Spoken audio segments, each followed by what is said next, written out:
What's up, guys? I'm Travis, and you're watching Upgraded RC.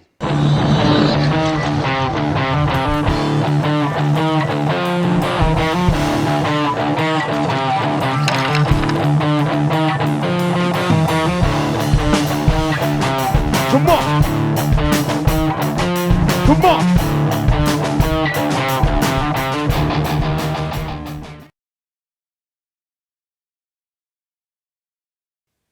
All right, next up is Bag F. Now guys, these are awesome drive shafts. They're super simple to put together and simplicity is great. You've got a CV here on the front where it attaches to the axle and also to the transmission, and then you've got your half shaft here. So what I'd like to point out here, on your front axle, make sure you use the 30 millimeter and the 35 for the rear one. When you're looking at them side by side, there's not much difference. It's hard to tell, but definitely the shorter one goes on the front axle and the longer to the rear axle. And next, they do want you to use Loctite here on your countersunk screw to hold this half shaft to your CV. I would definitely recommend that, and go ahead and use the red Loctite that they give you. You want that on there good. Now when we stick these pins in our drive shafts to hold them on the axle, I'm going to recommend using blue Loctite right here. They don't recommend anything, but I wouldn't want to put the red on there because you'll have a hard time getting it out, but the blue Loctite will help hold it in there. And it'll also keep rust out and other debris and dirt, so when you go to take this out, it'll make it even easier having the blue Loctite on it. And the last thing I wanted to point out here, guys, before we put these together, here are the shims. Remember the shims when we were putting our axles together? We ended up with 4 of these little shims here. They're showing them on the top and the bottom. Now, what that's for, and this is what I was telling you before, you want to slide these over your pinion shaft on the axle before you stick your drive shaft on. And what you're trying to do is achieve the correct gear mesh on the ring and pinion. So you may not need any spacers at all. You may need 1, you may need 2.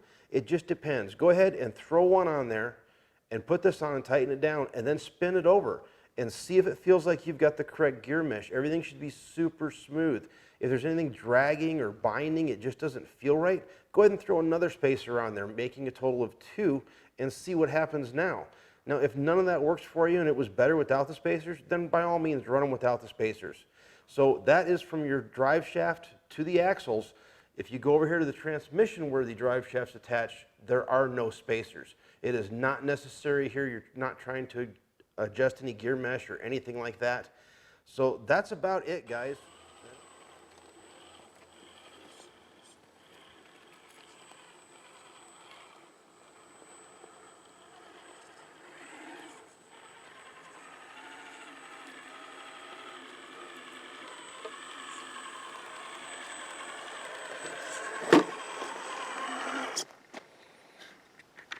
Well, here's what comes inside Bag F. And you've got your 2 smaller half shafts here, which are the 30, and then you've got your 2 35 millimeter half shafts here. These are the splines they're wanting you to use. This one is for the front, it's 40 millimeters, and this one right here is a 50 millimeter, and this is what's going to connect the back 2 together. Now, if you notice over here, they also give you an optional, this is another 40, and then here is a 67. And then they also give you some larger half shafts here. I'm assuming the reason why they're doing this is because if you want to put a longer link set on here and really stretch this thing out, you have different splines and different half shafts to be able to take up that adjustment so your spline's not just falling out of the half shaft if you go too far out. And for some reason, they have also added 2 of these collars here extra. You've got the 2 here that you're going to be using, and then when you hook it up to the transmission, you'll be using these 2. So I guess these 2 are extra and these are extra as well. Just wanted to let you guys know that. Well, let's go ahead and put it together. All right, guys, moving our way up to Bag G. Now, Bag G is going to consist of the assembly of all of our links here for the suspension, as well as mounting up the axles to the drive shafts and the transmission, and moving our suspension into the axles and mounting them up as well. We're going to start with the assembly of all of our links here. Now, Vanquish made this super simple, guys. Basically, you have your rod, and then you have a rod end, and then you've got your pivot ball. See, it's shown here the same way. Now, all of your rod ends are exactly the same. There's no 90s, no 45s. They're all straight M4 rod ends, And by the way, all the pivot balls are exactly the same as well. So you can start out here by just popping your pivot ball into your rod end and then screw your rod end onto all of the rods. Now something else that Vanquish did here that's awesome, guys, on this layout on this page here, all of these rods here, all of these links are exactly the same size as the ones you're putting together. This makes it super simple to find out where it goes because it tells you right here, ×2 rear lower links, ×2 rear upper links. So you kind of got an idea of what's going on here, and if you question it, you can just set it right up here to the layout and they match out exact. So that is great. Now one of the other things I'd like to point out here, as you start putting these together, the first thing they want you to do is install the front upper link.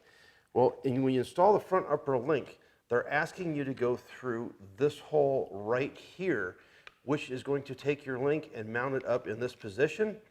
It's also going to put it in the lower hole. There are two holes here, so you have some adjustment. You can either mount it in the lower hole, or you can use this hole right here on top, and you can mount it to the upper hole. The lower hole is going to be the stock position. It's going to give you a little bit more room for bigger tires maybe. On the top hole, that is going to drop your frame down and give you a little bit better center of gravity. So that's kind of up to you guys what you want to do there. In the back, they did exactly the same thing, except there's even more positions. In the back, you actually have 3 mounting holes for your upper control arm here, or you can move the whole thing backwards almost a ½ inch and you have 2 more mounting holes here. Now all of these adjustable holes are just for the upper rod ends, or upper rods, I'm sorry. All of the lower rods are going to connect into these holes. There is no adjustment for them. Now I'm sure that's why they gave you the extra longer half shafts and splines, so that if you wanted to move it to the rear for your links, for your upper links, you've got a little bit more play or throw here in your drive shaft, so it's not going to pull out on you. That's what I was talking about. Now when you do this, you're going to change a lot of things. So what I'm going to do is I'm just going to go ahead and use the lower holes for all of my upper control arms, and I'm going to use the stock position, which is the front part here, so that I can get a good gist of how this thing is going to handle and perform with the accessories I've already put on it. And then from there, I may want to stretch it out a little bit. I may want to go up. It just depends. That's totally up to you guys to customize it however you want to. I would recommend going to the lower stock position and the forward position for all of your upper control arms to start with. Other than that, guys, I only wanted to say one more thing here. On this page here, when you're putting your drive shafts in and connecting your axle to your transmission, what they want to do is they want to make sure that you have phased, let me move this here, they want to make sure you have phased your drive shafts so that there is very little vibration and it just runs a hell of a lot smoother. Now to do this, what you need to do is when you're putting your spline in the center of your drive shafts and you're connecting this half shaft to this half shaft, you want to make sure these 2 little notches right here are lined up, number 1. Number 2, the pin that you drove through your drive shaft to connect it to both your transmission and also to connect it to your axle, you want that pin up the way that you put it in on both of them, so that there's, like I said, very little vibrations. Everything's going to be a lot smoother. You don't want to put the spline in so that it's sitting like this and on the transmission the other one's up. That's not going to be correct. And I'd also recommend, like I said, make sure these little notches here line up the way they do in the picture. That's also going to help balance it out. If you've got one 180, which is the only other way it could be, go ahead and take your little countersunk screw back out and flip it over so that these match perfect. And like I said, all of your pins that you drove in from this direction are facing up, and you will be good to go. It'll be super smooth.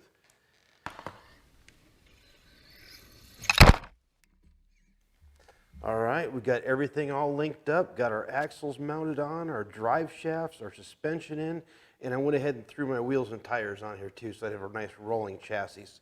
By the way, these are the VXTs. I did put them together. They were kind of a pain in the ass, but you can see why I'm running the different tires here. What we're running is the BF Goodwrench flat irons, 1.9 by 4.75, and I've got them mounted up on some Vanquish KMC machetes. It turned out pretty good, I think. Here's the stock VXT. You can see how much skinnier it is than the flat iron. There you go, there's a side by side. And also it is just a hair tire coming in at 4.75. That's it, guys. Let's go ahead and move on to the next bag. I think we're up to bag H now. All right, guys, before we get into bag H, there's something really important I want you to discuss with you, and I don't see it in the manual anywhere. You need to make sure that your axle is centered left to right this way via adjusting your panhard bar and your drag link. So guys, when I put my 90mm shocks on, I'm not sure how much this is going to apply to people that are using the 80mm stock shocks, but obviously when you put your 90mm on, there's 10mm more that is pushing down on the axle. Well, your drag link and your panhard bar are mounted to two fixed points, so there's no adjustment there unless you adjust it. So anyway, before you get into bag H and put your inner fenders on, you need to check this, because what we're doing is we're looking at the shock body and the relationship between that and the frame here, this gap. How much of a gap do we have on both sides? You want that to be pretty centered. When I put these 90mm on and bolted everything up, my whole axle shifted this direction by 6mm, which is a lot, guys. I could really see it. This shock body was pretty tight up against the frame, and this one was sticking way out here. So I knew I had to adjust my panhard bar and my drag link out this direction so that it's going to pull my axle back this way and center it. So what you're going to want to do is go ahead and dismount your drag link and just let that hang out of the way, and then unmount your panhard bar here, and go ahead and physically, first you want to make sure your servo is 100% straight. Make sure your servo horn is as straight as it can possibly get. We can adjust some with trim later, but as straight as you can get it right now. And then go ahead and physically push your axle back until it looks like your shocks and this relationship or this gap are the same on both sides. That's where you want your panhard bar to be. So then go ahead and adjust your rod end out off the rods to get what you want. Now, I wouldn't recommend going more than, say, 3 full turns on your rod end out. You're going to see a lot of threads. There's not a whole bunch of threads left in here. I didn't really want to do that, guys. So what I did was I came up with a better idea.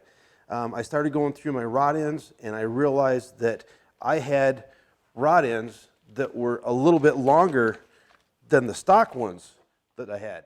So let me show you what I got here so you guys can kind of see what's up. Here are 2 different rod ends that I have. And it's hard to tell from right here, but if you actually measure them, this one right here is exactly 3mm longer than this one, the stock one. So if I need 6mm, I was thinking about it, I'll just take one of these longer ones and put it on either end of my panhard bar, and guess what? It gave me exactly the 6mm that I needed. It was perfect, so that I was able to close the rod end tight up against the rod, the threads here with no threads showing. I thought that was awesome. I'm going to show you guys the part numbers so you know exactly which one the longer one is. And by the way, I also have exact part numbers for the stock one. The shorter one right here, this is the stock one that your Vanquish comes with. It is the exact same one. This came off my Traxxas E-Revo. The part number from Traxxas is 5347. They come 10 to a bag with all the pivot balls. And then the longer version, which is exactly 3mm longer, I actually did measure it, comes from Traxxas part number 8647. The other thing, guys, I want to point out real quick before you put all your fenders and stuff on, is you can kind of take and look down your tires here. Once again, just by eyeball, you can look down here and try to see if these are straight, and you can see how far the left and the right are off. Now, there's supposed to be a certain amount of toe in here, this direction. You want your tires to toe in a little bit. You do not ever want your tires to toe out. That would be really, really bad. Straight is okay, but you really want just a hair toe in. I found that when my rod ends on the link right here were completely tight, that it was a little bit too much toe in for me. My tires were towed in just a little bit more than I'd like to be. So I took and I went out 1/2 turn, not a whole turn, just a 1/2 turn from all the way in. I turned it out 1/2 turn on each side, and it's perfect. It's exactly where I want it. So I thought I'd bring them things up, guys, before we get into bag H, because that's pretty important, you know. If you can't see your shock body because it's on the fender and you don't know the whole thing shifted that way, it's going to screw up your performance. It's going to screw up your steering. it's going to eventually screw up your tires and your bearings and everything else. So try to get that as straight as you possibly can. And when I adjusted it, I didn't adjust it full up like this, and I didn't adjust it full down. I adjusted it about dead center of the travel so that my shocks were the same when I'm pushing down at about dead center. So as I pull up, you can see there's more gap on this side than this side. And if I push down, now you can see there's more gap on this side than this side. So kind of adjust it in the center there. I'm sorry that took so long for me to explain that to you, but I thought it was very important, guys.